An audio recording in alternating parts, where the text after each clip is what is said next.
On today's episode of JMO at Josh and Joe, college football is awesome. Oh, yeah. Great fucking week of college football. We had some rivalries that went down. We had some, basically the biggest dumbass plays of all time. Mm-hmm. Yeah, I think that's what we would call the play that we're talking about. Second coming of Les Miles. Second coming of Les Miles. It was terrible. But yeah, just great games all up and down the board. Some upsets. Some under-the-radar undefeated teams that people should probably be looking at. They're here now. They are here. Then we get into some NFL talk. Talk a little bit about the Saints. Saints stomped the Patriots. No big deal. Go and dive into that game as well as a few of the other games. Go into the London game. Talk about the Cowboys getting stomped. Yep, that was a great sight to see. Yeah, it was nice. It's always nice when it's Cowboys. And the fans take it hard, so hard. They don't. They hate it. And it's a beautiful thing. But yeah, we wrap up with a little MLB talk. Playoffs are under full swing, and we show you how little we know about the MLB. And we kick off the NHL season right. Kick it off right. All right, let's rock and roll.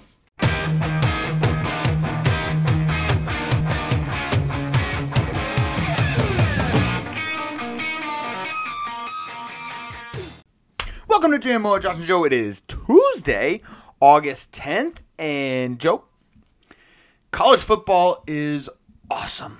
Oh, it's that time. It's at that time. Yeah. It's the meat of college football right now. College football, the midseason's heating up. I think they've thrown a couple of games midseason that used to be at the end, like the Red River rivalry. They got it in the meat of the fucking schedule, and it's kind of awesome. I low key kind of love it. I want to get started. We got a lot to get to with the playoffs getting underway, NHL season getting started today. Great, some really good NFL games and some really bad NFL games. But let's start off with LSU of Missouri. I think our defense is literally robbing Jaden Daniels of a Heisman. Yes, I agree. Robbing them, because if you look at the stats, like if you combine the rushing stats and the passing stats, Jaden Daniels is the best quarterback. Like I think maybe Michael Penix Jr. might be. Maybe a little bit of a better passer. But I mean, when you combine the rushing yards, the rushing touchdowns, and everything, Jaden Daniels is like the new Tim Tebow here. Like, yeah, you got to play. It's one of those like you kind of alluded with Tim Tebow. You've got to play the rushing yards into the stats. Right. Oh yeah. If you didn't play the rushing yards in the stats, Tim Tebow wouldn't have won the Heisman twice. Yeah. So I like Penix Jr. Washington's a great team. They did have a bye this week, which, I mean, I guess he still has the best odds. But, I mean, like, again, Jaden Daniels is getting robbed by his own fucking team. It sucks, man. Yeah. It really sucks because he's so much fun to watch. He's so electric, and he deserves the Heisman. At midseason, he deserves the Heisman. It's just the only problem is the Heisman gets given to the best player on the best team. Yep. On one of the best teams. Yeah, and I swear, if LSU does this another time with another nail biter, I'm suing LSU. I'm suing LSU for health issues. Yes. I'm gonna go into some sort of cardiac have some heart attack. We're gonna go on the IR. Yes, we're gonna go on the IR. The fan IR, and yes. they should pay for our hospital bills. We should have compensation. There's probably going to be a commercial next year. It would be like, did you go through the brutal, ups and downs of the LSU season that was 2023? Then you are entitled to compensation. Yes, absolutely. Actually, I'll just hire a bunch of lawyers. I'll get it. I know they did have the pick six to seal the game. It was nice. It was like, finally you did something. I know. But we shouldn't have 42 points on the board and be fearing at the end of a game. Our offense should be able to put up 42 and us be comfortable the last 5 minutes of the fourth quarter. Yes. The defense, I'm like, thank you for the pick six at the end of the game, but still, fucking be better, man. This is it's wild. I love Logan Diggs. Logan Diggs, great running back. Fantastic. Quiet member of this offense right here, but a vital part of it. I love Malik Neighbors more. Oh, of course. I love him more and more every single game. Mm-hmm. He's easily one of the best receivers in college. I mean, Marvin Harrison Jr. is probably the best. Probably more. He probably has a little bit more physical, like kind of NFL prototype traits. But I'd say, like, if the draft was right now, Malik Neighbors would be top 3 wide receiver picked. Oh, definitely. Top 3 wide receiver. I think he might even be a number 1 if he finishes out the year like he is. Oh. I just want to. It would be nice if Brian Kelly let Caleb Jackson run the ball a little bit. Like, just give him like a couple of rushes a game. Like, I haven't seen him. I haven't seen him in the last 3 weeks. It's been 3 weeks since I've seen him. Yeah, he truck sticked that one guy, and that was about it. And then we haven't seen him. Like, I mean, he does do the kickoff returns, but I mean, you don't really get too much out of that sometimes, and especially running backs. I haven't found running backs to be the best kickoff returners. I favor more wide receivers or cornerbacks. Speed. And because running backs have that one cut shift, but like wide receivers, you can get quite a few crossovers out of them. Yeah, for sure. Now I'm not gonna lie, Leonard Fournette, he would have been a phenomenal person to watch. I think he did a couple of punt returns. No, I think it was more kickoff. Was returns. it kickoff returns? Yeah. See, those are few and far in between, though. All right. So for Missouri, I think Eli Drinkwitz is I think he's a better coach than people are give him credit for. Oh yeah. And I know I'm only saying that because his offense put up 39 points on us. They came ready to play. They did come ready to play, and they beat Kansas State earlier in the season. Kansas State was 15. Mm-hmm. And I kind of like Eli Drinkwitz. He's got a Missouri team that is it's tough because they're always going to be the lower end of the SEC football.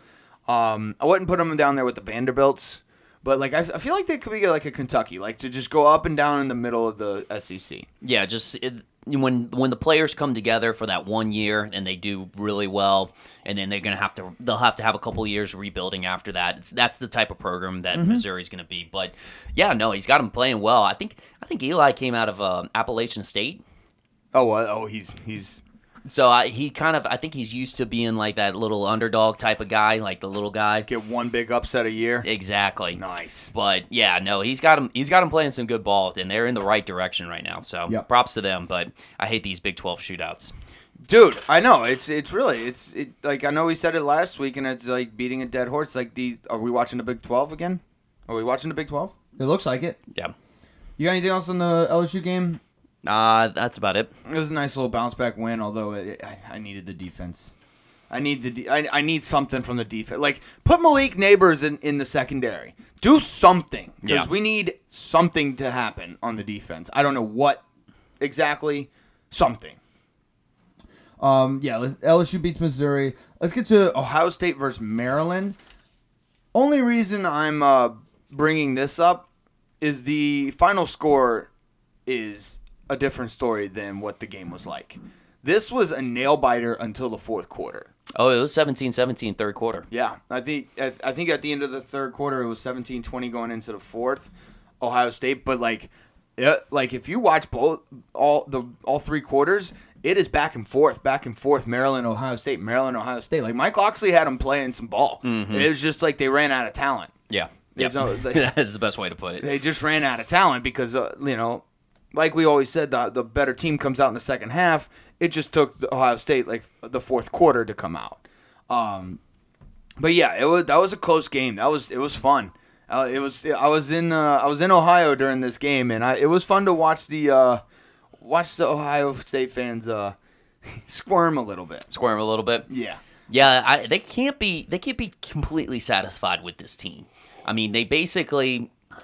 I get going into South Bend's not an easy task and getting a win, but at the same time, they just haven't looked the best. No, they you kind of expect them to just blow out teams. I think the Indiana game there was 23-3. Notre Dame was kind of close. Maryland kind of close. It was last play of the game. Yeah. Notre Dame, they get up for Ohio State. That's like one of their. It's like them and USC. They'll get up for. Yeah, but not the Louisvilles. No, we'll talk about. We'll get to that. No, not Louisville. But yeah, I don't know what it is about Ohio State. I know what's his face McCord had a couple of iffy games. There for a little bit, but it seems like he's gotten his groove with Marvin Harrison Jr. I don't know. Ohio State, they're probably going to be really good, and they'll probably figure something out. I don't know. Ryan Day's a good coach when Lou Holtz isn't talking shit to him, but they got talent. They always have talent. Yep, but they still got to get past Michigan. Yep. Which has been a struggle lately for them. Last thing I have is I keep forgetting that Maryland has Tua's brother. Taulia. Yeah. Tagovailoa. Yeah. Definitely not near as good as Tua, but yeah. Still throws up some yards. Yeah, you gotta give him props. He throws up some. He didn't throw up very much against Ohio State, but it was Ohio State. So, you got anything else in this? That's it for that game. All right, Oklahoma versus Texas. Red River Shootout. Red River Shootout. This did not disappoint at all. Nope. Not even a little bit. Congrats to Brent Venables and Oklahoma.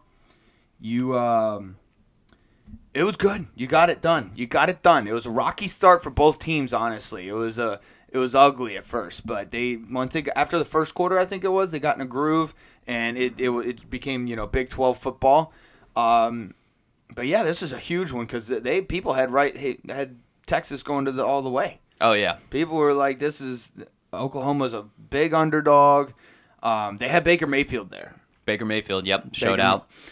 Gave him a little pep talk. That game always brings out some pretty big star power. Matthew McConaughey. Yeah, I'm talking like actors and former football players. But yeah, a lot of bend don't break for the Sooners. Which, hey, it got the job done. It was a lot of back and forth. But it seemed like the Oklahoma Sooners didn't really give up. I don't know if they gave up any huge plays. No, and then they had quite a bit of some plays on this one. The red zone defense for Oklahoma was on fire. Red zone defense was on fire. They even stopped them in the on fourth down. Stopped them on downs in the third quarter, which was huge. Yeah, big time. Bend don't break. Yep, bend don't break. Texas had a Texas had a block punt for a touchdown at the very beginning, kind of closer to the beginning of the game. I didn't see that. Yeah, no, that was a good play. Oh, I you know what? I didn't see it. I read about it. That was part of the rocky start. Yeah, because beforehand, Texas was driving it down through an interception, another one of the red zone defense type of plays for Oklahoma, but wasn't able to do much with the ball. Had to kick it from their own 2-3 yard line or something like that, and that's put them in a good position to get a block punt. Yeah. Crazy. Any game that you have finishes off with a Hail Mary or last minute drive is always a great game. Always awesome. Yeah. And I know you and I were talking about this earlier off air, but Dylan Gabriel is a big Heisman guy. Everybody's looking at him, big Heisman guy. He did have 113 yards and a touchdown rushing. Yeah. Which is nice. Quentin Ewers, he actually had a decent game. If you look at completion and completion percentage and yards, he was 31 of 37 for 346 yards, 1 touchdown. The only problem is he got sacked 5 times and he threw 2 interceptions. Yeah, defense was swarming all over the field. But yeah, Dylan Gabriel, like you said, basically best player from the best team, and Oklahoma's quietly 6-0. Which I understand why quietly, because they haven't really played much of anybody until this game. That's true, because they were number 12 while being 5-0. Yes. And yeah, of course, they had Iowa State, Cincinnati, Tulsa, SMU, Arkansas State. So yes, they it was a quiet 6-0, but quiet 5-0, but for good reason. Now they're on the map. Now they're really on the map. They're going into a bye week, and then they play Gus Malzahn and UCF. Ooh, give me that one. The UCF spread? Gus Bus. UCF hasn't. He's got himself John Rice Plumlee. I think he's still healthy. He's he's going into a week 7 bye too, but he's on a 3-game losing streak. So Ooh. yeah, I guess he didn't really play anybody at the first 3 games either. Villanova, Boise State, Kent State. But yeah, we'll see. I might throw a little money on the spread. I'm not gonna go UCF money line, but I might throw whatever the spread is. A little something. Sprinkle a little bit. You got anything else on the Red River shootout? That's about it. Big 12 runs through Oklahoma. They obviously control their own destiny now, so it's gonna be ran through them. Let's see, Washington State versus UCLA. Pretty much all I'm saying is attaboy Chip. Big win for Chip Kelly. Attaboy Chip. And he learned a little defense from the NFL. That's I guess actually so. That was the big takeaway on this one because Washington State had a potent offensive passing attack. Mm-hmm. And dude, honestly, I was looking at their schedule. Like, if UCLA wins out, they could easily get into the play and win the Pac-12. They can easily get into the playoffs. Mm-hmm. Their only loss was to number 10 at the time, Utah. That was and they I don't know. I just never anytime Chip Kelly's coaching a college team, I just can't. It's hard to put it past them. It's also a little tough. Their quarterbacks, I mean, he's an electric player, Dante Moore, but he is a true freshman. And I don't know. I would be hesitant to put my money on somebody running the table with that. But True. Hey, Chip Kelly's, like I said, he's got himself a defense right now, which is uncharacteristic of Chip Kelly teams. But hey, let's go. Let's see what happens. Let's see. Cameron Ward had an off game. I mean, well, like by his standards, he was 19 of 39, 197 yards, a touchdown, but he had 2 interceptions. He's just been playing lights out, so this was like just an off game for him. Which, again, good defenses can do that. Credit Chip Kelly defense. Let's see. You got anything else on this one? That's it. All right, Alabama versus A&M. I have a quote from Nick Saban. You ready? Mm-hmm. It goes, and quote, "This may be the record game for me in terms of messing up and still winning." End quote. Ooh, self-critical. Fighting words. No. Those are fighting words. Those are fighting words? That's just like him saying, Jimbo, I did everything to give you the game, and I still beat you. Yes. He said he fucked up so many times and still won that it was a record number of fuck-ups in a W. Jimbo could not convert. I think those are fighting words. He's like, man, I had both my hands and my feet tied, and I still beat you. Dude, Milroe got sacked 6 times. They had 14 penalties, 9 of which were false starts by the offensive line. Good gosh. This is incredible. It's like I don't know if I can't believe I'm actually watching a Nick Saban coach team. Mm-hmm. Like his strong suit was the offensive line. Yeah. It's a bad loss for Texas A&M because I mean, like you said, and basically everything that you just stated proves that this isn't a typical Alabama team this year. This is a very susceptible Alabama team this year, and like if people don't pounce and take advantage of it this year, then I don't know what else you can do. And like coaches that have been here for a while, Jimbo, like. You think Nick Saban just owns all the real estate in Jimbo's head? Definitely. You think he just like he basically just kind of Pinocchio's him, like just he's got him on strings and he just makes him dance for him? Yeah, because the barrier's already been broken down. People, former assistants have beaten Nick Saban before now. Right, Kirby Smart. He broke that barrier. Jimbo Fisher's done it too before. Right, but yeah, so there's no excuse. So now Nick Saban's playing the head game. Yeah, and I think Nick Saban just owns everything in Jimbo Fisher's head. Yeah, and that's the thing. He set his sights from LSU now to Texas A&M ever since they had that offseason dispute. Mm-hmm. And when Nick Saban has like your number, like he will go and do anything and everything to go after you. Yes. Yeah.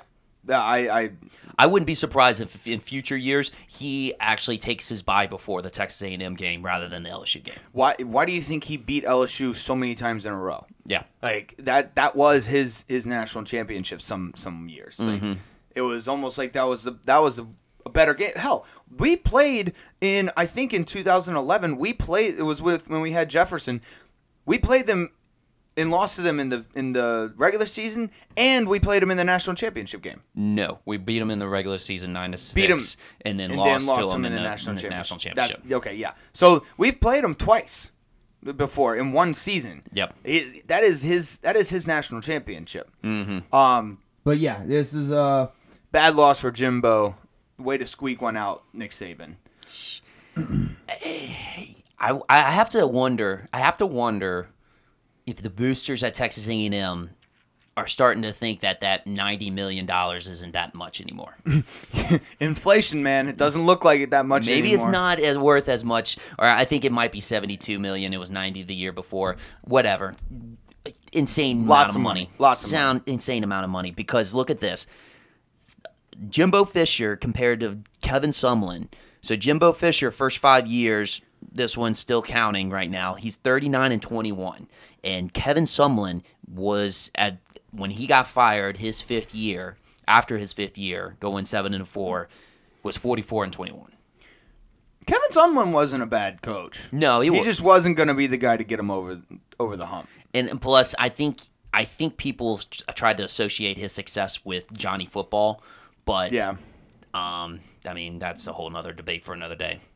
Yeah, Jimbo Fisher not doing so hot. Nope. He can't really blame it on anything because he's got talent and he's had time to recruit. So like these are all his guys. The only thing he could be his saving grace is he can be like, I didn't have my starting quarterback. True. And if he went, well, he's not going to win out. So never mind. He's not going to win out. You got anything else in this one? That's about it. Okay. Georgia versus Kentucky. Georgia's finding their groove. They figured it out. Carson Beck. There's no titties in Georgia Stadium. No, they covered up. They covered up. Yeah. They do not show titties at Georgia Stadium anymore. Carson Beck was focused. He was playing out of his mind. He found his best friend. Brock Bowers is. I would make best friends with Brock Bowers too if I was a quarterback. Me too. Yep. I guarantee you, in the next level, the next quarterback's going to do the same thing. He's just a friendly guy. You know, he really is a welcoming soul. Yep. Carson Beck was 28 of 35, 389 yards, 4 touchdowns. Now he did have 1 interception, but he was sacked 0 times, which is nice because that means that they have a decent offensive line. The offensive line has gelled together. But yeah, Brock Bowers had 7 catches, 132 yards, and a touchdown. They had 5 different receivers. I'm sorry, 5 different receivers with at least 1 touchdown. And Kendall Milton had a rushing touchdown. So yeah, Georgia's finding their groove. Kentucky couldn't get anything going on offense. This one's like you can't really like hang your head too far if you're Kentucky on this one.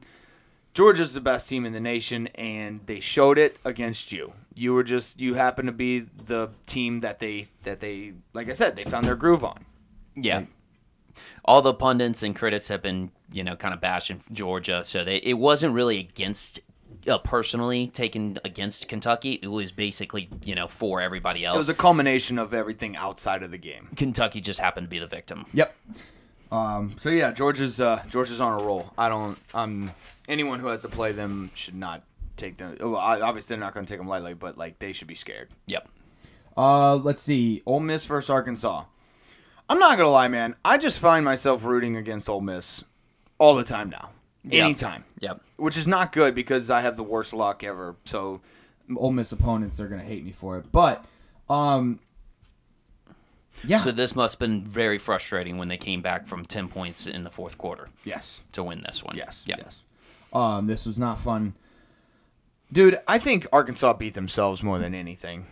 They had penalties, turnovers. They didn't look great offensively. I mean, KJ Jefferson can't do everything. Yeah. Like, you start feeling bad for Arkansas now. Like, this is a part where you're just like kind of like, oh man, like come on, man. Yeah, it was like I think they're asking too much of KJ. I really do, and I don't think their offensive line's good enough to ask that much. Let's see, outside of KJ Jefferson, they had a total of 12 rushes. Choo.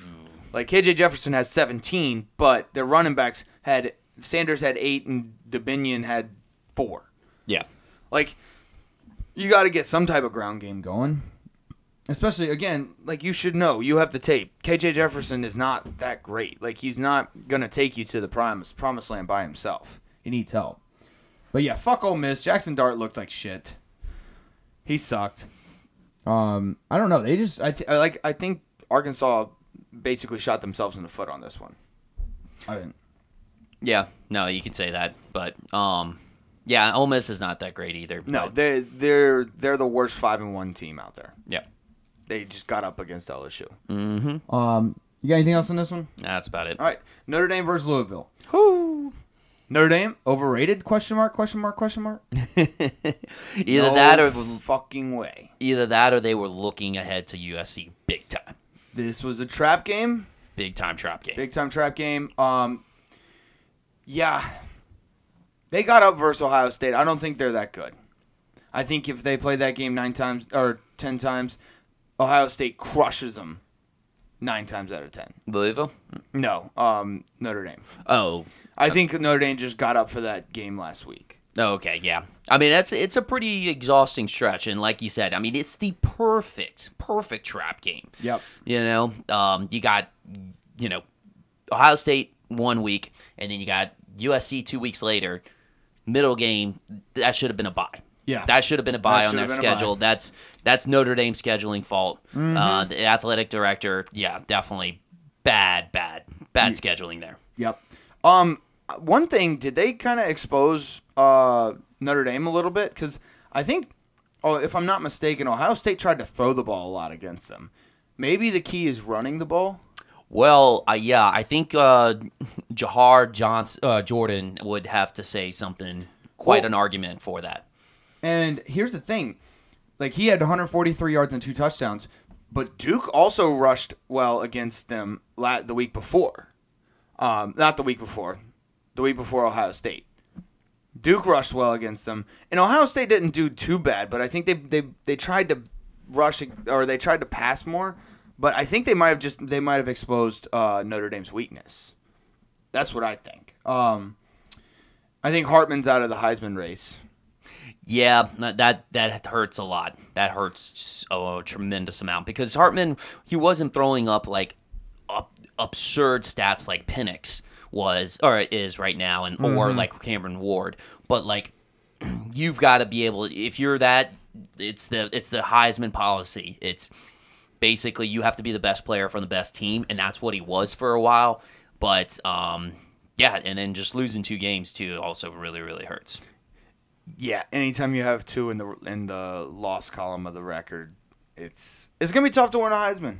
Like, you can definitely easily win a Heisman with one loss. 2 losses is a stretch. Mm-hmm. But yeah, Notre Dame overrated. I said it. I think they lose big. I think they lose big to USC. In correction, Duke was between Ohio State and Louisville. I forgot about that. Okay, I thought it was last week. But that was an intense Duke game. I will say that. So they had to survive that. Duke rushed well against them. They had like a total of, let's see. Oh, I don't. That's a lot of adding. Their lead rusher Leonard only had 88, but Moore had 51 and Waters had 45. So like, I don't know. I think they rushed well against them. A lot of QB rushes, but yeah, it might be a little stretch, but I think Notre Dame just might be bad against the run. Let's give Louisville some credit. Jeff Brom has come into Louisville and has made this team quite a feisty team now. They're frisky. Yeah, frisky for sure. As people would say. But he did the same thing when at Purdue. I don't know if you remember like the last few couple of years with him at Purdue, and he made them a pretty formidable team. And then he bounced over back to his former alum at Louisville, and not former alum, but an alumni at Louisville, and he's got him playing the first year some ball, dude. You want to know another quietly undefeated team?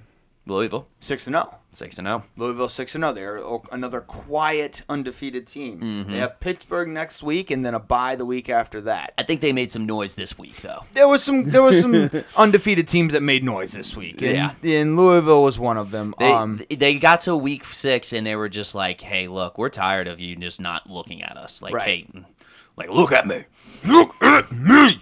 Yeah, they got Pittsburgh, then Duke. So the Duke will be a fun challenge.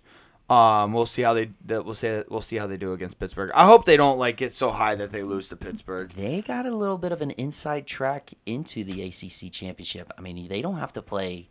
They don't have to play North Carolina. Mm-hmm. They don't have to play Florida State. They do have to play Miami later on, but Mario Cristobal might fuck that one up too. Right. I can't wait to get to that one. Yeah. But yeah. And then they got Kentucky at the end of the year. It's a pretty nice schedule. Yeah. Well, do you got anything else? That's about it. Pretty good segue into the Georgia Tech Miami game. Good gosh. What the fuck, Mario Cristobal? What are you doing? This is the worst time management coach that I've seen since Les Miles. Correct. And that's bad. Dude, and that man ate grass. This might be one of the worst calls of all time. No, yes. You go and it's victory formation. They literally have victory, the word in the name. It's called victory formation. What are you doing? Not only running the ball, but running it out of the shotgun. Running it out of the shotgun where I think it's the worst. It's one of the worst rushes. The only good thing about it is if you're have maybe a third and long or a second and long or any down and long, then you run the ball in the shotgun. Not when you need to run out 26 seconds or whatever it was at the end of the fucking game. So what happened is Miami was they were driving. It was 2 and a half minutes left in the game. They just kept picking up chunks of yards. Georgia Tech had no timeouts left. They had no timeouts left, and it was 30 something seconds left. I think it was a little bit more time than that, but they could kneel the ball. They could have kneeled the ball. Yes. There was 30 something. I think they could have kneeled the ball a couple of downs, in a row. Yeah, so all they needed to do was kneel the ball, and they would have won the game. Instead, they hand the ball off in shotgun. The running back, very close, but the running back fumbled the ball. I don't know if you saw any of the highlights from that game. I think that I don't know if he fumbled the ball or not. It was a little bit close, but it was very close. But they obviously called it. I guess because they called it a fumble on the field and they needed concrete evidence to overturn it. They didn't see it, and Georgia Tech on one of the wildest finishes. Wild. Dude. The Miami. The guy was wide open. Yeah, you knew they had to get they didn't have to get a touchdown. They could have they could have been playing for field goal position, but you can't let him get behind you wide open like that. That was that position of the game. It was you have to, as a DB and a safety, you have to have everything in front of you, mm-hmm. And just the fact that he got behind the defense was just mind-boggling. Wild. Yeah. And look, I don't blame Miami fans for throwing shit on the field, but don't throw them at the Georgia Tech players. Don't be mad at them. Yeah. Throw all your shit at Mario Cristobal. Yeah, it should have been straight at him. That's who you should be mad at. Mm-hmm. God, man, does Mario Cristobal ever come back from this? Well, you know what's the surprising part about this is, and I'm gonna give props to whoever pulled this one up. He's did the same thing at Oregon.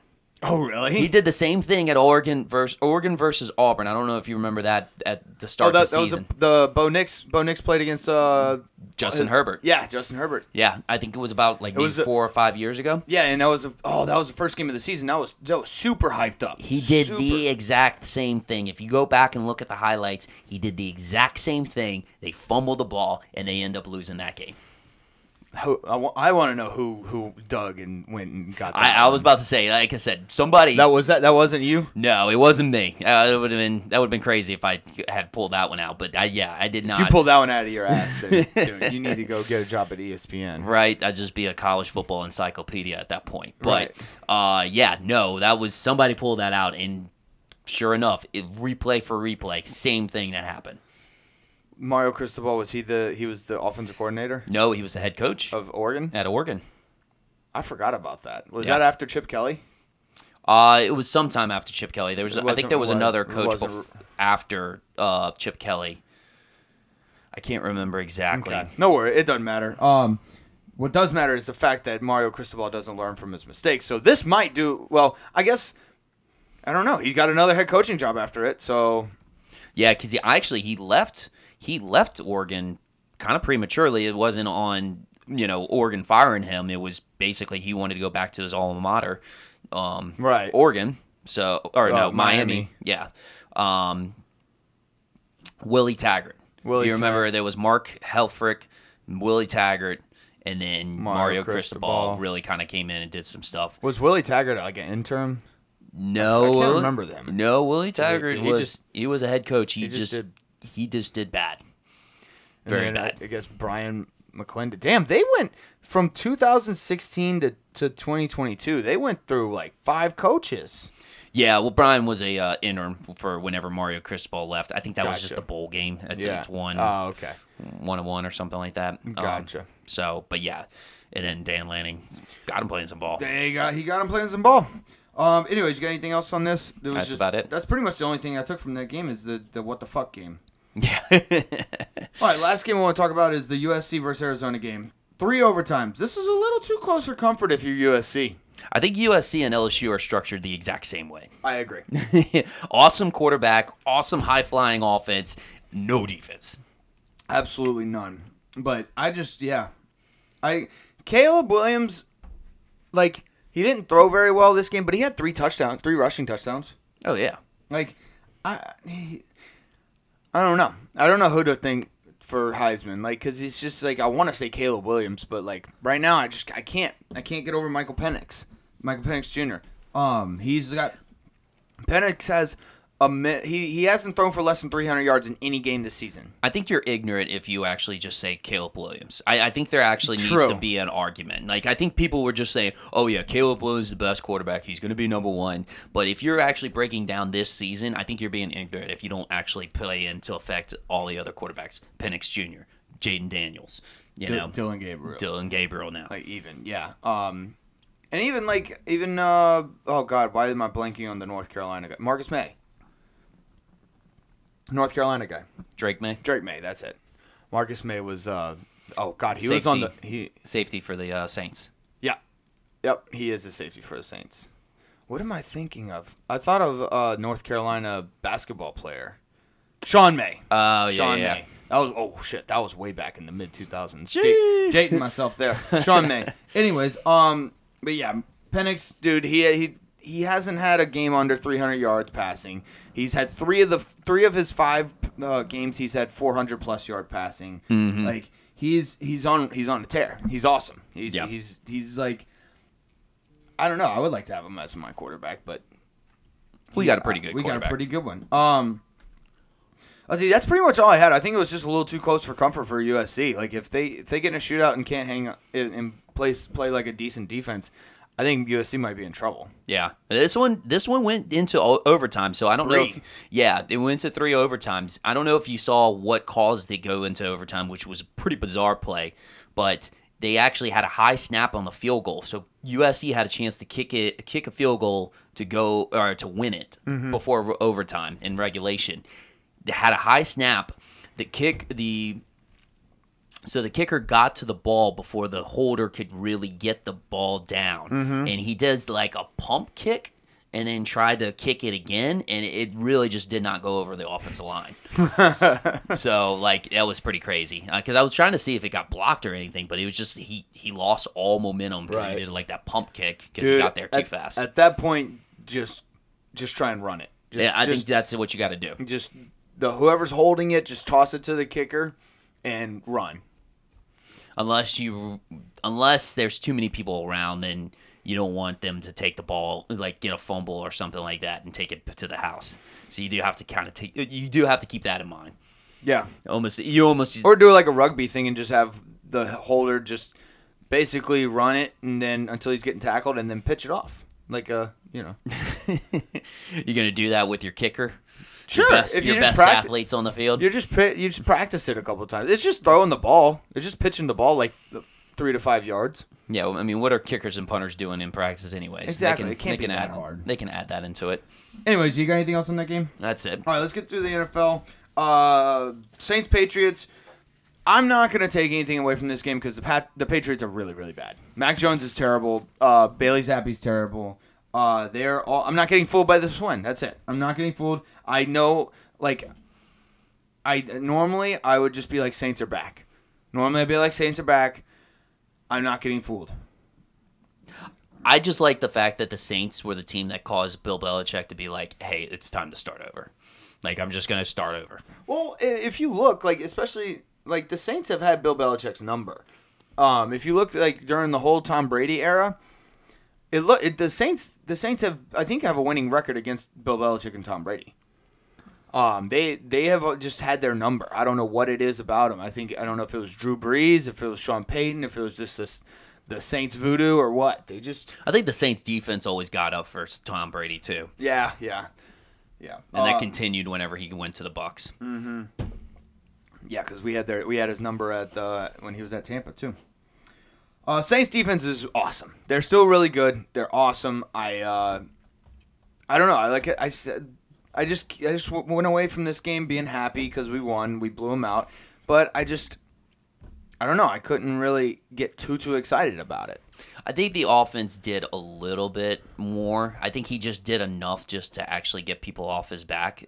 I'm talking about Pete Carmichael because we actually did call a halfback screen. Dude, so let they it be listened known. to us. Yeah, they did. They actually did listen to our podcast. So, but at the same time, I don't know. It's still bland. I think the offense is just being solely propelled by the talent that we have because I think we got great talent on our offense. And Kamara's doing well. But yeah, so if 3 stud wide receivers. Yeah. Olave, Michael Thomas, and Shaheed. I think Shaheed plays perfectly as a deep threat. You got to have a deep threat. Yeah, so. That's all I really had on this game. I didn't really take too much from it. The Patriots are bad. The Saints, they look competent, which is nice. Yeah, and the Patriots have more problems than Mac Jones. Yes, they have a lot of problems. Yeah, I mean Judon's been out. Judon got hurt either last week or the week before, so that's tough when your best player on your defense goes out. But yeah, this is kind of tear it all down to the foundation and build it back up type thing. Start over. Yep, I think Bill Belichick thought he could just get I guess Mac Jones and just kind of build around him. Nah, he needs to just strip it all down. He needs a late 6th round, 7th round quarterback. Yep. He's probably looking at San Fran and being like, I want that quarterback. I want that guy. I want that 7th rounder, Mr. Irrelevant. That's a cool story. We'll get to that game. But you got anything else on the Saints Patriots? That's about it. All right, Jags versus Bills. The Jaguars confuse me. They're the most confusing team in the NFL right now. Just going back and forth. I don't know what to think about them. Are they good? Are they bad? I get they were probably a little bit overrated and overhyped starting this season, but I have no idea anymore. The Bills looked unstoppable last week. Bills looked unstoppable, and then they just got stopped. Was it too early or something? I think they don't like London. They're don't like London. They're not a big London fan. Because the Jags were in London last week, right? Yes. So they probably just stayed over there. Maybe they had home field advantage technically. I guess they did, yes. They had home field advantage. They were able to stay there, whereas, Buffalo had to fly up there Thursday, Friday, something like that. So. Oh, another thing. I know the Jags' defensive line's pretty good. In the front, the front seven's pretty good. But why do you only have 10 total rushes by running backs? By anyone not named Josh Allen, there was only 10. 10 rushes. Yeah. By the running backs. Now, Josh Allen had his fair share of runs, but 10 rushes? You call 10 running plays with your running backs? That's it?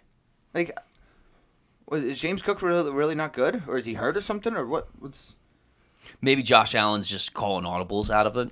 The offense coordinator's stop audible out of it. And Josh Allen's I can do this by myself. I guess so. Because, I mean, Josh Allen looks awesome. He was great quarterback-wise. Mm-hmm. Like, this wasn't on him. But you got to have a balance. Yeah, got to have balance.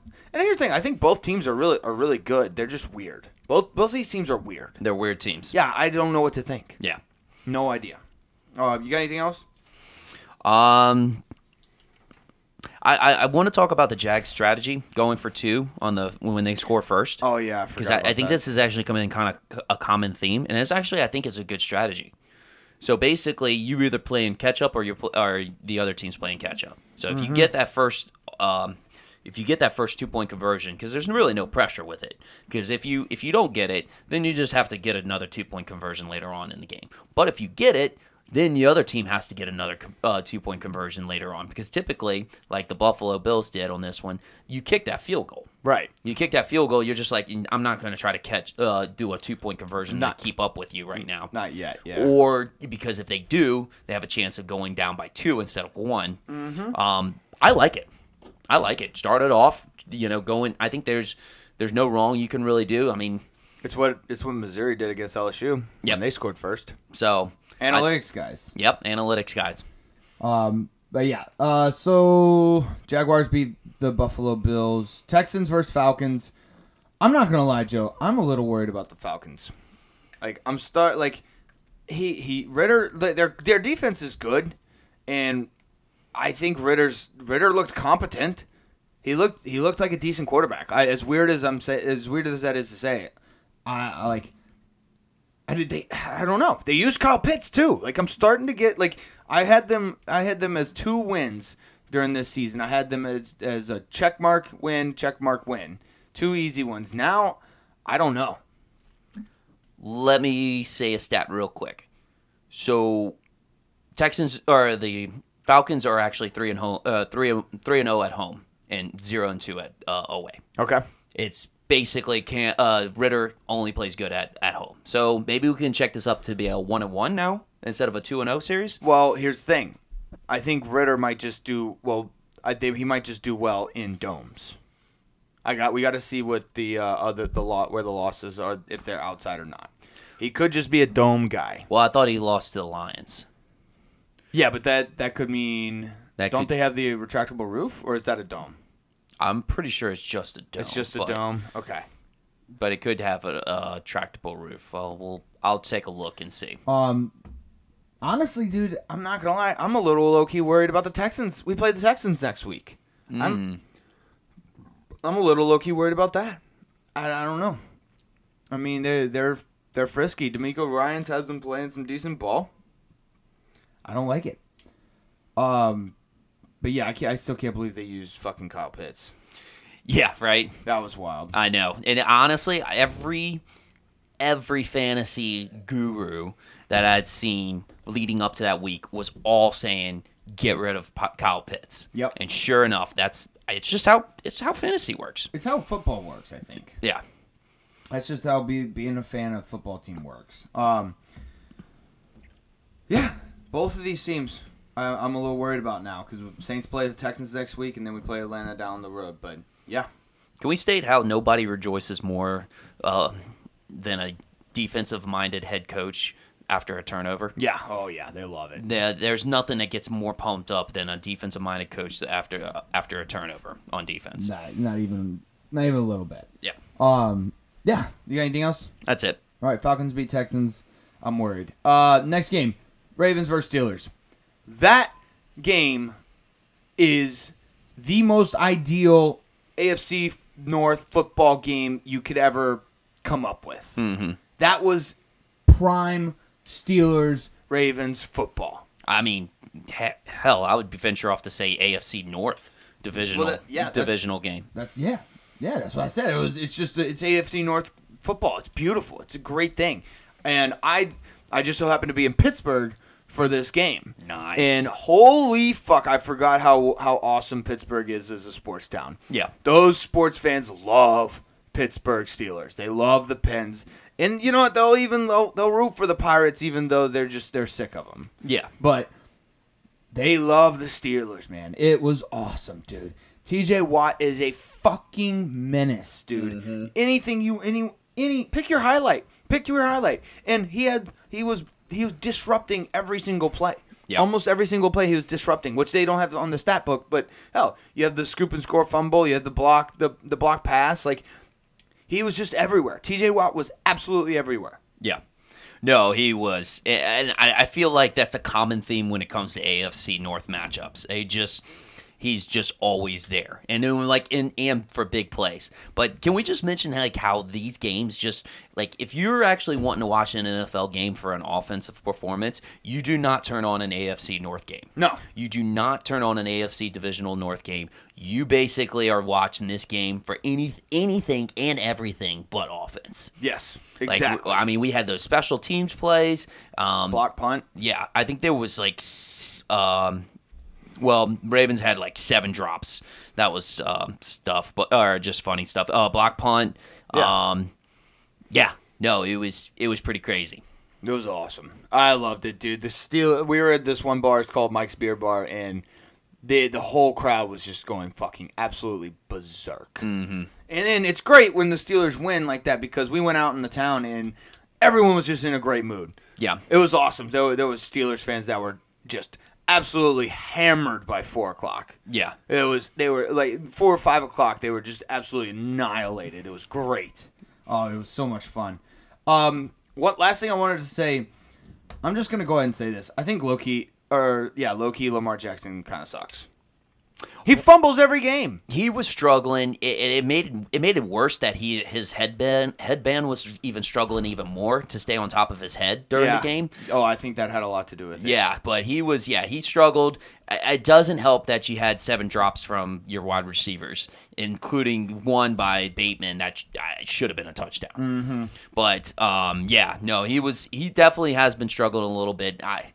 I don't know. I wonder if this gives Greg Norman a little bit of some credit for what he did as an offensive coordinator. Yeah. Because he kind of got shit on for, Lamar Jackson, but it's not like Lamar Jackson is being like an absolute superstar this year.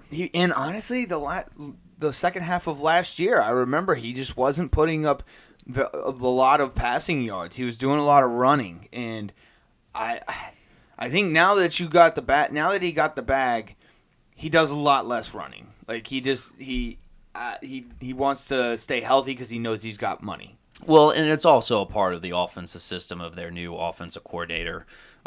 So that they brought in. He's the guy that came over from Georgia. I'm trying to think of his name real quick, but Todd Monken.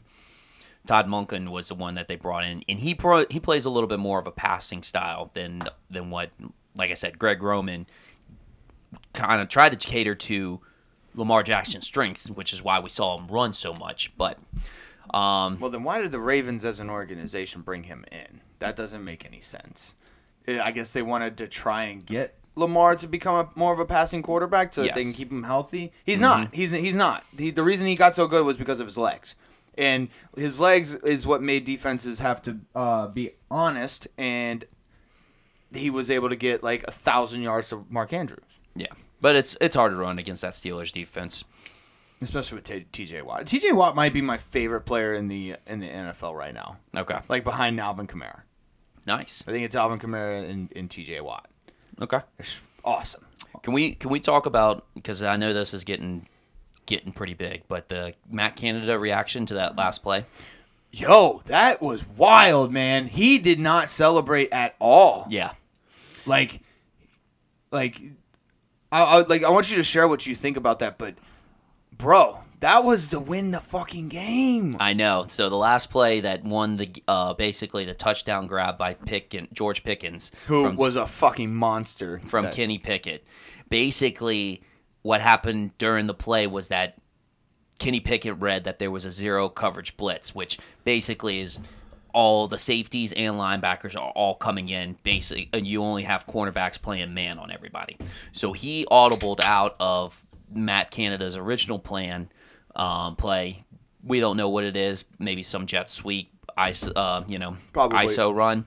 Probably a jet sweep. Yeah. So basically, when that play was happening, there's actually a camera that was in the booth that actually saw the reactions of all the coordinators and assistants whenever they their celebration.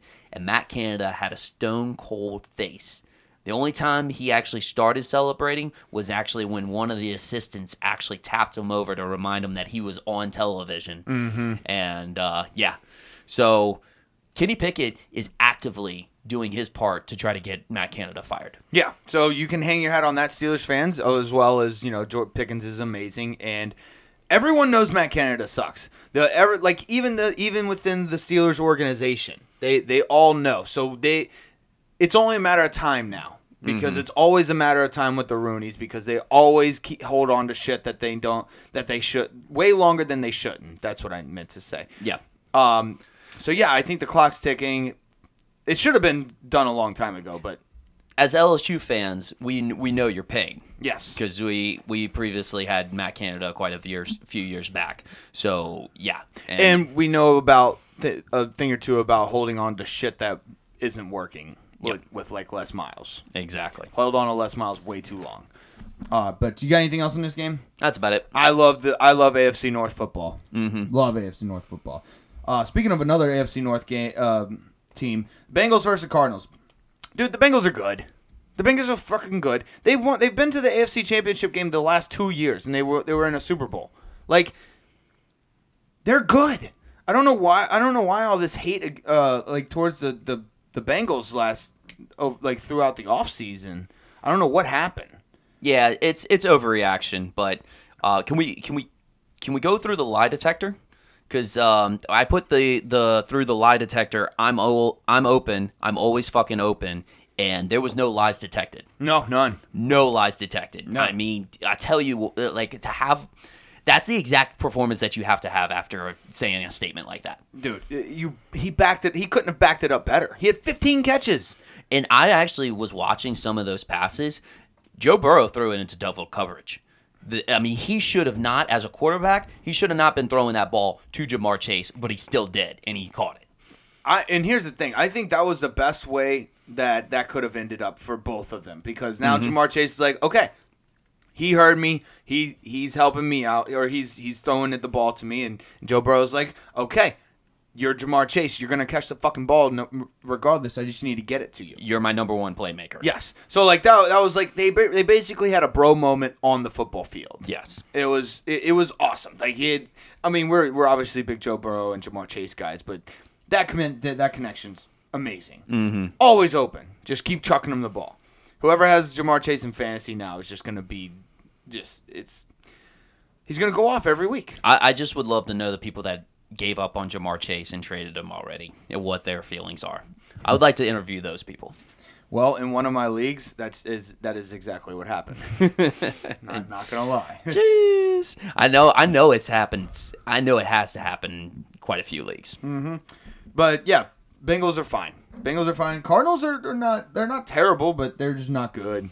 I was going to give a props to Arizona. Because given what we saw videos from the offseason and their training camp practices, they actually are playing some good ball. They're exceeding the expectations. They're playing some feisty ball, which is basically what you have to do if you're Jonathan Gannon. If you're an Arizona fan, a Cardinals fan, you just want to see some fight in these guys because you know there's no talent on this team whatsoever. So if they can just at least respond well to that, means Jonathan Gannon's doing a good job. There's promising future. Yeah, dude. In the video came out of him just like with the pew pew, you got fire, and he couldn't hype me up to have sex. No. The fact that they're playing with a little bit of fire. In their gut? Yeah, in their gut. Means that I guess maybe he's just camera shy. Which is bad because you're a fucking NFL head coach. Some people are just not made for the camera, and that's probably him. I guess so. You got anything else in this? That's about it. All right. Real quick, the next game, Jets versus Broncos. The only reason I had this one on there is because it's a bad look for Peyton. It's a bad look for Sean Payton. Yep, the Wilson versus Wilson game. Yeah. Lost a lot of its preseason hype. It did. It actually gained a different type of different type of hype, in the sense both of them suck. So now it's just like a rotten bowl. Russell Wilson sucks. Yeah, I mean he's He's doing actually a little bit better. He's competent. I know he has I think he's top 10 in passing yards. Like I just don't think he's good. I'm actually pretty sure he's like top 10 in passing yards. He's stopped kissing babies. No. Let's put it that way. Never mind. I was totally wrong about that. No, he's not even close. No, he's up there. Okay, he's 12th. But I think before this week he was top 10. I thought I saw that somewhere. But can we talk about C.J. Stroud being the number 3? Number 3 quarterback. Yeah, as far as passing yards go, it's pretty crazy. And Brock Purdy is number 8. Wild. Pretty crazy. But yeah, not a great look for Peyton. That's all I got for this one. Yeah, I was gonna say this was beautiful weather game. 72, clear skies. I think a lot of people didn't want to play on this game. In this game, there was like 2 muff punts, 6 fumbles. They were probably distracted by the weather. Okay, that's what okay, they would rather be. They were thinking about being on a beach. Yeah, they probably had a Jimmy Buffett song going on in their head. I mean, the punt returners, when they're looking up at the sky, they're like, "Man, what would it be like just to enjoy this day?" Next thing you know, the ball just muffs out. Yeah. I like that. All right, we'll blame that on the weather, but in a different way. Right. Spin zone. All right, let's go Cowboys 49ers. Dude, the 49ers are going to win the Super Bowl. Ooh. They're going to win. That's not that crazy of a take. Did you put a future on it? I'm probably going to. Okay. And then that'll destroy their chances. But as of right now, before I put a future on them, the fucking 49ers are going to win the Super Bowl. Well, they're out for a vengeance because I think they feel like they got robbed last year because of the injuries. Yeah. I mean, they had a really good year last year too. So like if they basically their thought process was if we had a quarterback, we would have won. Mm-hmm. Like if we had a standing quarterback, not even just a competent quarterback, yeah, like a standing quarterback. Just anyone who could call hike. Yeah. But yeah, I don't know how you feel if you're a Cowboys fan. Because, like, I think the 49ers just that good. So I don't think you're terrible, but you're definitely not winning the Super Bowl. And you probably might not even win a playoff game. It's just the problem is there's a reoccurring theme with Dak Prescott is that he's good when competition's low and then he's bad when competition's high. Mm-hmm. So he keeps continually gets you to like the playoffs and keeps getting you like these 10-4 seasons. And he'll look good doing most of those games. Exactly. During most of those games. So it's like, what? I mean, what do you? I don't know. It's a tough decision, honestly. You know what my theory is? What? You know what my theory is? So basically, they're putting everything on Mike McCarthy right now. I wonder if Jerry Jones is wanting to put him as the scapegoat and maybe has some intentions on doing a little Sean Payton trade. Ooh. Because I know he kind of missed out on him by hiring McCarthy. Yeah, that's correct. Because I know Sean Payton has history there, and he did want to go there. He did want to go to Dallas. And if things aren't really working out with Denver, and the season keeps going the way it is, they might want to mutually split in as well and maybe do a little trade with Dallas. So he's gotcha. So he's just waiting on Jerry's just waiting on his opportunity to pounce. Yeah. So he's because basically Brian Schottenheimer, they were talking about rumors of him taking over the offense, but Jerry Jones was like, nope, Mike McCarthy's still taking the offense. Maybe wants him to fall on the sword. That is true. Falling on the sword. This is my conspiracy theory right now. Mm-hmm. This is a little hot conspiracy take. I like it. I'll think about it a little more. Let it blossom in my brain hole. Mm-hmm. But yeah, Cowboys, maybe some problems.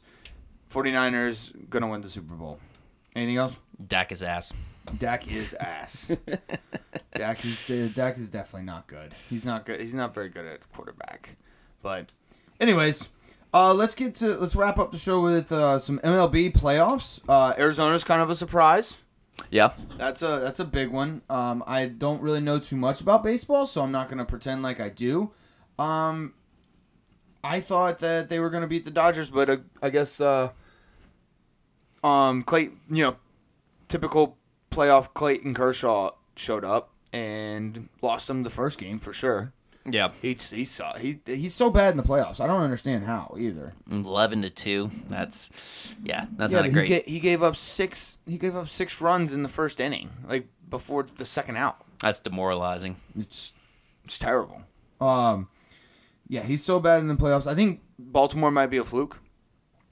Yeah, I see that. And Texas is beating them 6-1 right now on the top of the 5th. Ooh, So it might end that. yeah, I don't know. I didn't really like the owner. There was a story in the mid season where the owner like suspended one of the announcers because he brought up those the negative stats, and so he suspended them. So now I kind of hate the Orioles. Oh, you have to. You have to. So fuck that owner. So yeah, I'm kind of glad. Let's go Rangers. And I still think I think Atlanta, the Braves will win it all. I still do, even though they lost to Philly. I still think they'll win it all. I've heard Philly's a feisty team, and plus they've got experience. True, they were in the World Series last year. So anytime you have a team like that, you can't count them out. Mm-hmm. I agree. You got anything on baseball? That's about it. Yeah, I didn't really have much either. Last thing I have is NHL season starts. Kucherov scores the first goal for the Tampa Bay Lightning. That game was wild. We were watching it before we came in here. They had 5 goals scored in the first 11 minutes of the third period. Yeah. Wild. Unbelievable. They had penalties after penalties. They had shots on goal everywhere. It was an awesome fucking matchup. Mm-hmm. Then I'm pumped for the Pens. I think this is a year where like I think it feels like the last year that the Pens have to get Crosby another ring. Championship window is closing. I think this is the last season they got. They play Connor Bedard and the Chicago Blackhawks tonight. Connor Bedard hype, very real, very big. The hype train. That's what he needs to be called. Look, it's mid second period. Pens are up 1-0.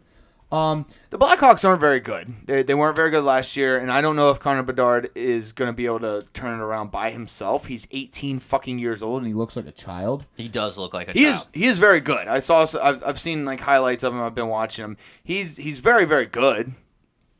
But I just don't know if an 18-year-old can carry an entire NHL team. But he is something they can get excited about. Yeah, and ESPN is definitely taken it and fully ran with it, especially now that they have gotten the rights over the NHL. Mm-hmm. This is their darling. This is their LeBron James right now. Yeah, rightfully so. I mean, he's earned it, but yeah, it's exciting. It'll be exciting to see. The hype trains are so real with these new 18-year-olds. Yep. And the way it's looking, Sidney Crosby is still kicking ass. I haven't been able to watch this. I'm going to finish watching the third period after we get done. But, yeah, apparently he's still kicking ass. So, hopefully we can get him another ring this year.